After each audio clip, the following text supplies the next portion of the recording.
సహజంగా అందరూ సోమవారం శివాలయానికి వెళుతూ ఉంటారు. కానీ శనివారం శివాలయానికి వెళ్ళి 1.25 కేజీ బియ్యం శివాలయంలో ఇచ్చొస్తే మీ సంపద అనేది తొందరగా రెట్టింపు అవుతూ ఉంటుంది.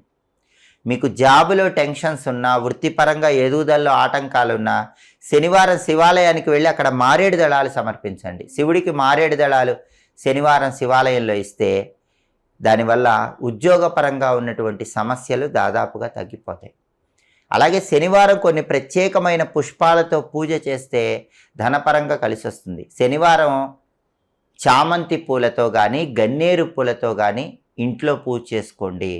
అలా పూజ చేసుకున్నట్లయితే మీకు తొందరగా ధనలాభం కలుగుతుంది. అలాగే శనివారం పూట వెంకటేశ్వర స్వామికి పచ్చకర్పూరంతో హారతి ఇవ్వటం ద్వారా కూడా ధనపరంగా మంచి ప్రయోజనాలు సిద్ధింపజేసుకోవచ్చు. శనివారం మామూలుగా ఒక గాజు పాత్ర తీసుకొని దానిలో నీళ్లు పోసి ఆ గాజు పాత్ర